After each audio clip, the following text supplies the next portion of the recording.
শারীরিক কিছু ত্রুটির জন্য আজ মেঘনাকে তার স্বামী আকিব চিরদিনের জন্য হাত দুখানা ছেড়ে দিয়েছে। 2 বছরের সংসার জীবন কলমের একটা খোঁচায় কাচের ন্যায় ভেঙে গুড়িয়ে গেল। মেঘনার চোখে জল নেই, তবে মুখে বেদনার হাসি। আকিবের মা বাবা আর ক্লাস 10-এ পড়া ছোট বোনের মুখে জয়ের হাসি, যেন তারা বহু কষ্টের পরে যুদ্ধে জয় করে ফিরেছে। আকিব যেন বিরক্ত কণ্ঠে বলল, এখানে কাবিনের পুরো টাকাটা আছে, গুনে নাও। মেঘনার ভেতরটা ভেঙে যাচ্ছে। সে তার বেদনা কোনোভাবেই কাউকে দেখাতে চায় না। দুর্বলদের সঙ্গী হয় না, তাদের মানুষ আরো আঘাত করে। তবুও মুখে হাসি টেনে বলল, যেখানে 3 বছরের ভালোবাসা 2 বছরের সংসার, এত এত ওয়াদা ফিকে হয়ে গেল, সেখানে 50,000 টাকা আমার কি করতে পারবে? খুব কি প্রয়োজন ছিল এত আয়োজন করে আমাকে ডুবানোর? দেখো, আমি আবেগের বশে ভুল করেছিলাম, এখন সেই ভুল শুধরে নিচ্ছি। এটা তো আপসেট হওয়ার কিছু দেখছি না। মেঘনা টাকাগুলো নেয় অস্বীকার জানালে আকিবের মা সেলিনা মুখ বাঁকিয়ে বলল, এই অভিশপ্ত শরীর নিয়ে আবার দেমাক দেখাও।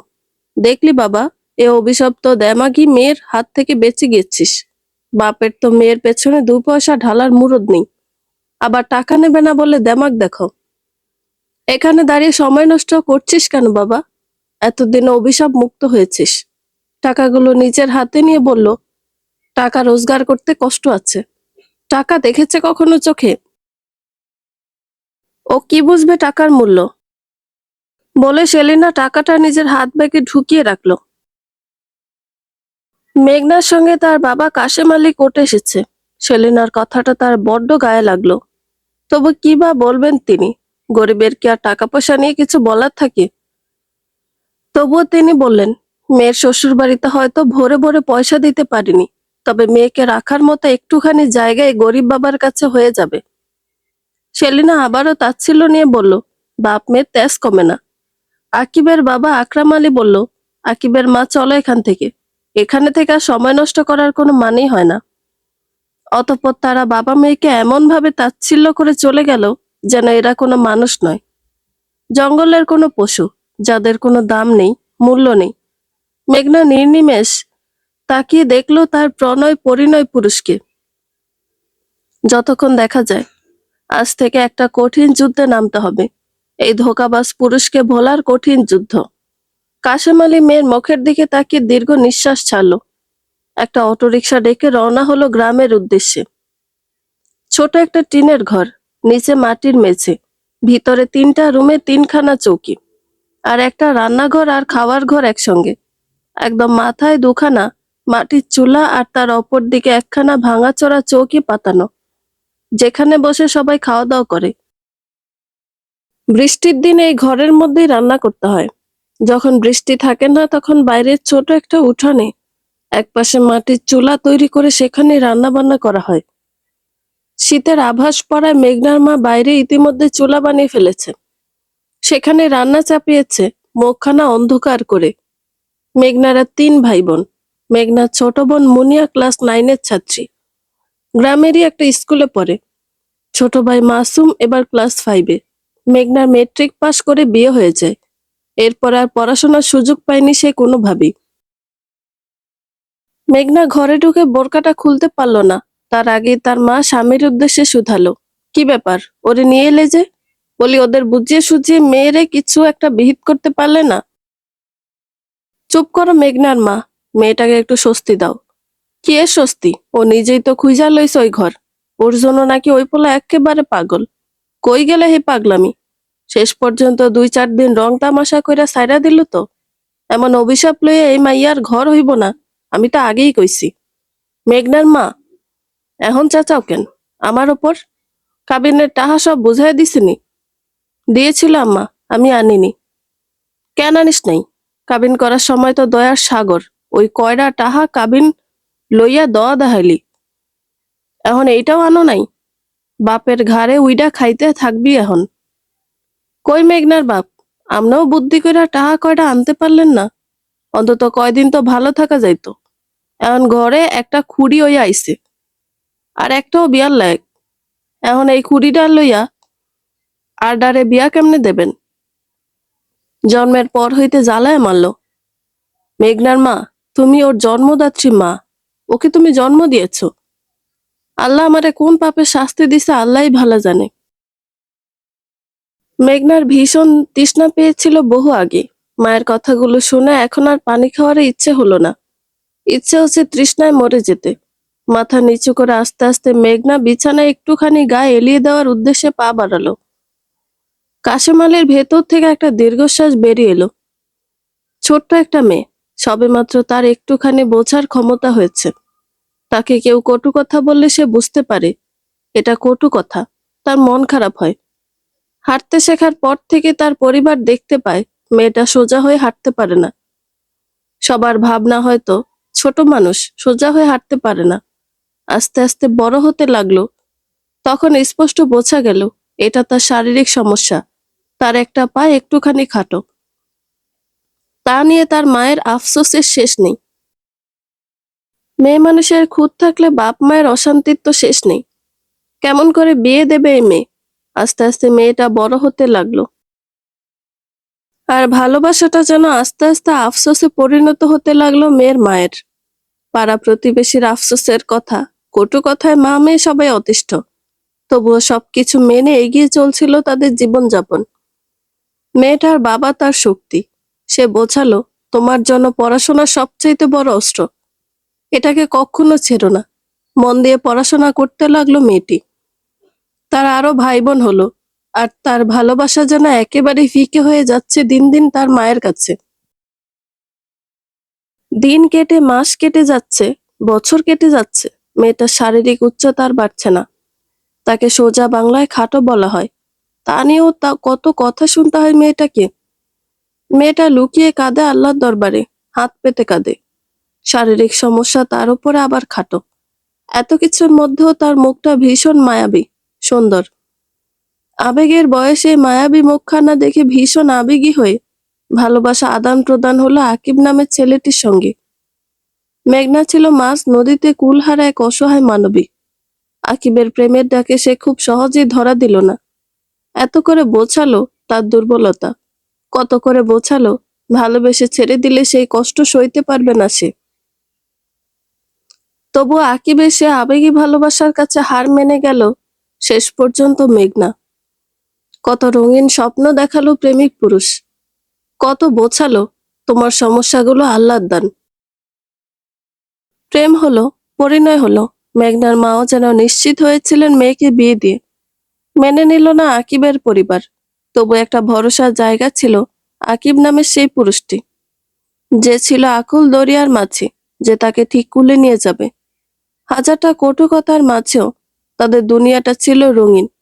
আত্মীয় স্বজন, পাড়া প্রতিবেশী, বন্ধু বান্ধবের টিটকারি, খোঁচা মারা কথায় আস্তে আস্তে যেন সেই রঙিন দুনিয়ায় কালো ধোঁয়া ঢুকতে লাগলো।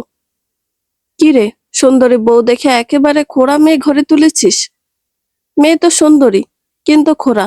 আরো ভালো মেয়ে তো পেতে পারতি, কিন্তু খোড়া, তার ওপরে খাটো। বলি রূপ দিয়ে ছেলের মাথা কিনে নিয়েছিলে, বুঝিনি মেয়ে। ছেলে খোড়া হোক বা কালো হোক, তবুও সে খাঁটি সোনা। আর মেয়েরা খোড়া বা খাটো যাই হোক, সে ঝকঝক করলে ইমিটেশন। বলি সুন্দর কি আর এদেশে ছিল না বাপু? খোড়া খাটো মেয়ে তুলে নিয়ে এলে ঘরে। প্রেমিক পুরুষের পরিণয় তার একমাত্র বড় হওয়ার অস্ত্র পড়ালেখাটাও ছাড়তে বাধ্য করলো। আকিবের পরিবার জানিয়ে দিল পড়ালেখা করতে হলে যেন তাদের ছেলের হাত ছেড়ে দিয়ে বাবার ঘাড়ে গিয়ে পড়াশোনা করে। মেঘনার মা মেয়ের বিয়ে দিয়ে যেন নিশ্চিন্ত হয়েছিলেন। মেয়ের শ্বশুর শাশুড়ির এহেন কথা শুনে সেও তাদের সঙ্গ দিলেন। পড়ালেখা করতে এসে যদি মেয়ের ঘর ভেঙে যায়, তখন কি হবে? এই গরিব ঘরে খোড়া মেয়ে আবার খুঁটি গাড়তে হবে। সে যুদ্ধেও হেরে গেল মেঘনা। আরো হাজারটা কথায় রঙিন দুনিয়াটা কালো ধোঁয়ায় অন্ধকার হয়ে গেল। মেঘনা নদীর সেই মাছি, তাকে মাঝপথেই ডুবিয়ে দিল। তাকে আর কুলে ফিরিয়ে আনলো না। কুলেও যে তার জন্য ভালো কোনো কিছু অপেক্ষায় নেই, তাই সে তার সম্পূর্ণ অস্তিত্ব হারাতে বসলো। মাঝ নদীতেই যেন ছটফট করতে করতে নিঃশ্বাস বন্ধ হয়ে যাচ্ছে। নিজের জীবনের এমন কঠিন স্বপ্ন আবারও দেখে মেঘনার ঘুমটা ভেঙে গেল। এ কি, সে তো সত্যিই দম নিতে পারছে না। পানির তৃষ্ণা এখনো যায়নি। আরো কঠোর হয়েছে মনে হচ্ছে। পুরো দুনিয়ার পানি সে গিলে ফেলতে পারবে। আমার হয়েছে যত জ্বালা। আল্লাহ কোন পাপের শাস্তি এমন খোড়া মাইয়া দিল আমারে। সব দিক খোয়াইয়া এখন পইরা পইরা ঘুমায়। গরিব ঘরে রাজার মাইয়া জ্বালাইছে। মায়ের কটু কথাগুলো কানে আসতে সে আরো ছটফটিয়ে উঠল। ঘরের কোথাও এক ফোঁটা পানিও নেই। মুখ থেকে কথা বেরোচ্ছে না। কাকে বলবে পানি আনতে? কাকে বলবে আমাকে একটু পানি দাও? আমি নিঃশ্বাস নিতে পারছি না। বেলা প্রায় গড়িয়ে গেল। মেঘনার ভাই বোনদেরও স্কুল ছুটি হয়ে গেল। তারাও বাড়ি ফিরে এলো। কাশেম আলী তখন কিছুক্ষণ বাদে বাড়ি থেকে বেরিয়ে গিয়েছিলেন। মেয়ের দুঃখ দাঁড়িয়ে দাঁড়িয়ে দেখতে পারছিলেন না তিনি। যাওয়ার আগে অবশ্য একবার উঁকি মেরেছিলেন মেয়ের ঘরে। ঘুমিয়ে আছে দেখে আর ডেকে তোলেননি। মেয়েটা ঘুমোক, ঘুমিয়ে একটুখানি সময় তো দুঃখে ভুলে থাকতে পারবে।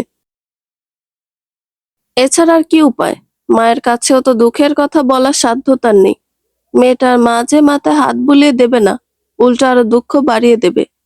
উঠোনে পা ফেলতেই মেঘনার বোন মুনিয়া শুনতে পেল মায়ের চিৎকার চেঁচামেচি। ক্লাস 9-এ পড়া মেয়ে এতটাও অবুঝ নয়। সে সবই বুঝতে পারে তার বোনের দুঃখ কষ্টগুলো। ভীষণ ভালোবাসে কিনা বোনকে। বোনও তাকে ভীষণ ভালোবাসে। সেই ছোট্টবেলা থেকে বোন তাকে কত আগলে রেখেছে। মুনিয়া বুঝে উঠতে পারে না তাদের মা আসলে কেমন মা। অমন পুতুলের মতো সুন্দর মেয়েকে কেউ এইভাবে বকাঝোকা করে? কি সুন্দর তার আপা, শুধু একটু খাটো আর হাঁটতে গেলে বেঁকিয়ে যায়। এই সমস্যার জন্য কোনো মা তার সন্তানকে এত বকে বুঝি? অভাবের সংসারে হয়তো কিছু মানুষের স্বভাব নষ্ট হয়ে যায়, মন মানসিকতা নষ্ট হয়ে যায়। সবার ধৈর্য সীমানা তো আর এক নয়। আবার কখনো কখনো সমাজের মানুষের কথা, পাড়া প্রতিবেশীর মানুষের কথা অসহায় কিছু মানুষকে অতিষ্ঠ করে দেয়। মুনিয়া মায়ের দিকে আর এগুলো না, বোনকে আগে দেখে আসবে। আপা নিশ্চয়ই একা একা কাঁদছে আর কষ্ট পাচ্ছে। ভাইয়ের হাতখানা ধরে বলল, চল ভাই, আগে আপাকে দেখে আসি। হ্যাঁ চলো। মুনিয়া তাড়াতাড়ি বোনের ঘরের দিকে এগুলো। ঘরের ভিতরে একটা চৌকি, চৌকির পাশে ছোট্ট একটা কাঠের টেবিল, যাতে টুকটাক বই খাতা কলম যাবতীয় প্রয়োজনীয় জিনিস রাখা হয়। বেড়ার সঙ্গে কয়েকটা কাঠ দিয়ে লোহা মেরে আলনার মতো তৈরি করা, সেখানে কাপড় চোপড় রাখা হয়। চৌকির এক পাশে আপার মাথাটা হেলে পড়ে রয়েছে, হাতটাও চৌকির বাইরে ঝুলে রয়েছে। টেবিলটাও কেমন এলোমেলো, বই খাতা ছড়িয়ে ছিটিয়ে গেছে। আপা ঘুমিয়ে আছে, তাকে কেমন নিষ্প্রাণ দেখাচ্ছে। হয়তো জীবনের কষ্ট আর মায়ের কথায় অতি কষ্টে, অতি দুঃখে এমন নিষ্প্রাণ দেখাচ্ছে। ছোট আপা, বড় আপা তো চৌকি থেকে পড়ে যাচ্ছে। হুশ, কথা বলিস না। চল আপাকে আস্তে আস্তে ঠিক করে দিই। আপা ঘুমিয়ে আছে, বিরক্ত করিস না। ঘুম ভেঙে গেলে আমরা অনেক গল্প করব, খেলাধুলা করব। আচ্ছা। মেঘনাকে ঠিক করে শুয়ে দিতে গিয়ে মুনিয়ার অনুভব হলো আপার শরীরটা অনেক বেশি ঠান্ডা হয়ে গেছে। শরীরটা কেমন যেন স্থির, ভিতরে কোনো যন্ত্রই যেন চলছে না। মুনিয়ার ভেতরটা কেমন যেন অস্থির হয়ে গেল। ভাইরে, আপা কি হুঁশ হারাইলো নাকি? আব্বারে ডাইকা নিয়ে আয় তাড়াতাড়ি। আব্বা তো বাড়িতে নাই ছোট আপা।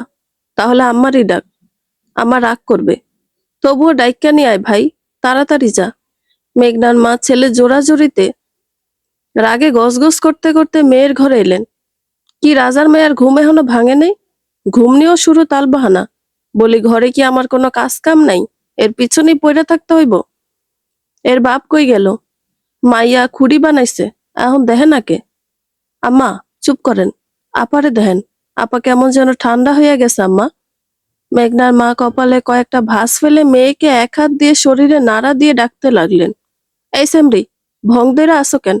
ওর তাড়াতাড়ি। ওষুধ খা, মাইয়াগো জীবন এত সোজা না। পইরা পইরা ঘুমাইলে হইব?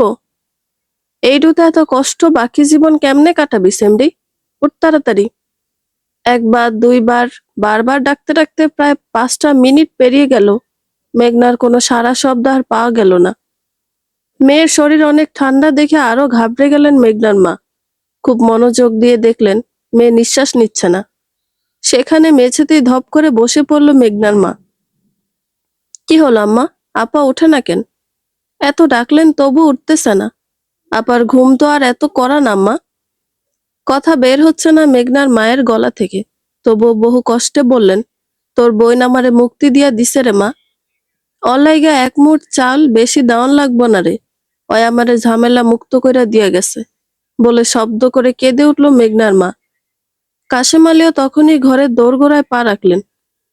স্ত্রীর শেষের কথা কান শুনে থমকে দাঁড়ালেন। ধীর পায়ে এগিয়ে মেয়ের কাছে গেলেন। ভাঙা গলায় বললেন, ও বাড়িতে এসে পানি খাইছিল মেঘনার মা? মেঘনার মা কাঁদতে কাঁদতে বললেন, না না না, আমি তো তারে কোনো পানি দেই নাই। ওই যে ঘরে ঢুকলো আর তো বাইর হইল না। ঘরে তো পানি আসছিল না। মাইয়াডা ওই তালুকদারে গো মরে আইয়া কইছিল ওর নাকি খুব তৃষ্ণা পাইছে। আমি তো কইলাম বাড়ি যেয়ে পানি খাইস। আর তো 5টা মিনিট। আমার সেই মাইয়া পানি না খাই দুনিয়া ছেড়ে দিল। মেঘনার মা এমন কেন করলি রে মেঘনার মা? মাইয়াডা আইলে একটু ভালো পাইতি। এত যদি খাওয়ানোর টান পড়তো, আমার ভাগের বাদ দিয়া ওরে অর্ধেক দিতাম। একটু ভালো পাইতি, একটু পানি খাওয়াইতি আমার মাইয়াডারে। ও আল্লাহ, আমি কেন গেলাম? আমি কেন বাড়ি দিয়া গেলাম? আমি কেন ভুইলা গেলাম আমার মাইয়া পানি খাইতে চাইছিল? মাইয়াডারে একটুখানি খোঁজ কেন নিলাম না? ওরে আল্লাহ রে, আমার মারে, কি কষ্ট নিয়ে তুই গেলি রে মা। মেঘনার মা দেখ একটু, তোর খোড়া মাইয়া লইয়া আর কোনো চিন্তা নাই। আর তোরে কেউ কিছু কইব না। তোর আর চিন্তা করতে হইব না কেমনে তুই এই মাইয়া ঘর দিয়া সরাবি। তোর ঘরের খুঁড়ি আর এই মাইয়া হইব না রে মেঘনার মা। মার চাইতে আপন তো কেউ হয় না। তুই কেন আমার মাইয়ার আপন হইলি না রে মেঘনার মা? ছোট আপা, আব্বা আম্মা এমন করে কান্দে কেন ছোট আপা? এত শব্দ, আপা উঠে না কেন? আপা তো এত শব্দে ঘুমাইতে পারে না। আপা আর উঠবে না ভাই। আর আমাগো লগে খেলবে না। আর আমাগো লগে কথা কইবে না। আর আমাগো ভালো পাইব না। আর আম্মার মায়ের হাত থেকে আমাদের বাঁচাইব না পায়। মেঘনার মা মেয়েকে বুকে জড়িয়ে কাঁদতে লাগলেন আর মেয়েকে ডাকতে লাগলেন, ও মা, মা রে, ওঠ মা, তোরে আর কোনোদিন কিছু কমু না রে মা। ওঠ মা, আমার ভুল হয়ে গেছে, আমারে মাফ করে দে মা। ও মা, মা রে, ওঠ। মানুষ একবার হারিয়ে গেলে তাকে কি আর কখনো ফিরে পাওয়া যায়? মেঘনার মা নিজের অপরাধ বোধ, এত বড় ধাক্কা, মেয়ে হারানোর যন্ত্রণা সইতে না পেরে নিজেও জ্ঞান হারিয়ে ফেললেন। কাশেম আলী তা দেখে হাসলেন। বন্ধুরা, গল্পটি ভালো লেগে থাকলে একটা লাইক করে দিবেন এবং গল্প সম্পর্কে কোনো মতামত জানানোর থাকলে কমেন্ট করতে পারেন। নতুন নতুন আরো গল্প শোনার জন্য চ্যানেলটি সাবস্ক্রাইব করে পাশেই থাকবেন। ধন্যবাদ সবাইকে। ভালো থাকবেন।